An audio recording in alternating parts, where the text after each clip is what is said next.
r/NoSleep. Posted by u/origins of Evil666.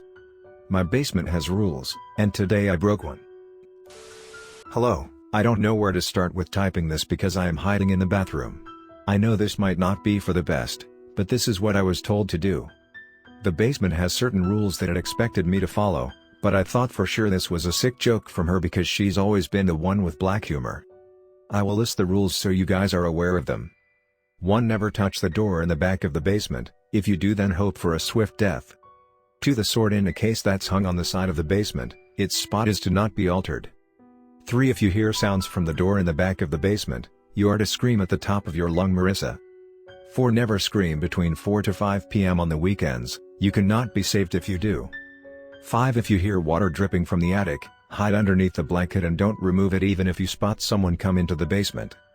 6. If you ever find the door in the back open, quickly close the basement door and lock yourself in the master bedroom. 7. Lock yourself in the bathroom if you see blood in front of the back door in the basement. 8. The neighbor Lisa is familiar with all these rules and you can go to her for immediate help. At first, I thought these rules were a joke set so I wouldn't mess around and that she just didn't want me to disturb the peace. I wasn't social and didn't have any friends, so sleepovers weren't exactly a usual thing for me. But today I realized why these rules exist, and this brings me to why I'm hiding and locked in the bathroom. So I'm a 20-year-old living in a rural area in Sweden. I was thrown out of my home because I am useless and a horrible child. I have no job and no way to provide for myself, so my grandma offered to let me sleep in the basement in her home. Now when I first saw these rules I didn't care much, but since they were easy anyway and I never came across anything on the rules, oh was I relieved. Finally one day I would celebrate finding a job and my friend thought a sleepover will be good, so we go home and enter the basement. I sit on the bed and tell my friends not to touch anything. I tell them they will have to go home before 1 a.m. because of personal reasons and they agree. We started the celebration by drinking some juice and telling jokes. Now it was nearing 11 p.m. and suddenly we heard a noise in the back room. My friend asked me, "Are you keeping an animal in your closet door?" and starts walking to open it. I quickly stop him and scream Marissa at the top of my lungs and the noise stops.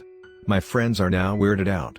It was now 12 a.m., and I was about to tell everyone to go home before my friend told me, "Whatever you had in that room is bleeding." I was confused but shortly looked and noticed that there was blood in front of the back door of the basement. I quickly told everyone to follow me and locked myself and my friends in the bathroom, but Sherlyn, my crush, was missing, and before long we heard a chilling scream, "Help!"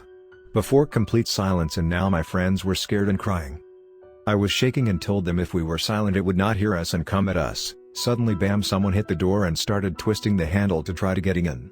I told all my friends to hide, and I hid under the bathtub. The door opened and I saw no one enter, but one after one all my friends started screaming and I saw blood in the limp body of my friend's drop. The bathroom door opened and closed. This brings me to hiding here. I hear water dripping in the attic and maybe Lisa would be my best bet right now, but her house is far away and I don't know if that thing that killed all my friends is still out there. If you find this message, please send help. I may not survive this thing, but I want my story out there. Please follow whatever weird rules you get. Breathing hardly from how scared I was and getting up and almost standing on my dead friend's body. Drip.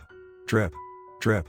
Finally gathering my courage, I went out of the bathroom while still hearing drops in the attic and the house was silent.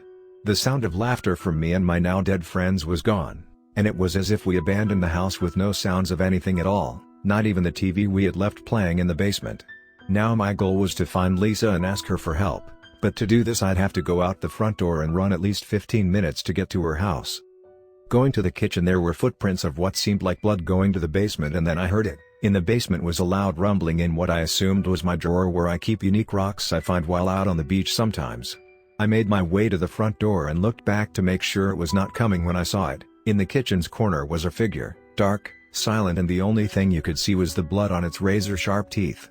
I sprinted out of the house and started running towards Lisa's house with that thing right on my toes. It was screaming my name and telling me to come back or something bad would happen. I arrived at Lisa's house and only then realized I'd never had to come here before and that she barricaded the windows and doors. I knocked on the door and asked her to please let me in quickly. Lisa looked through her peephole and saw the figure behind me and dragged me in before quickly shutting down the door and hearing the figure slam against the door to get in. I told Lisa I had broken 2 rules and explained the situation. Lisa had this grim-looking face on her and told me this happened when my grandma and her were young. They lost their parents because of it. The only way to get it to leave me alone would be to do a very secret ritual. She told me to get a measuring cup and draw a pentagon from salt in the middle of the living room. I did that, and now she told me I had to slit my wrist and let the blood fall until it stopped. She knew the horror on my face and told me this was the only way. I shut my eyes and cut my wrist while screaming and crying hysterically, while letting the blood fall in the measuring cup, and she dumped it all in the ring. And then came the shock for me when she said, "Now you have to lower the wretched figure to the pentagon." I stared at her, not knowing what to say, before getting up and opening the door and running to the ring, only 1 second before the figure tried to follow me and stopped when noticing the ring. Lisa came from behind and put sage into its face, and it fell right into the pentagon and uttered words that I couldn't apprehend, but this is what I caught. "From the nights of the dark, return from where you came, lightning carry you onward." I could see a storm appearing outside, before a sudden lightning hit through the roof and hit the figure. I was blinded, and when I could finally see, the pentagon was gone and so was the figure. I thanked Lisa, but she was not there. There was only a note that said, "Your mother killed me when she broke these rules," and a feeling of chills ran through me. I walked back to the house and everything was as normal with all my friends' bodies gone. I rang one of them and their mom picked up and asked where her son was. I told her I didn't know and that he and the others never came to my house before putting my phone down and going to sleep. The only thing that still gives me chills is seeing the back door in the basement still open.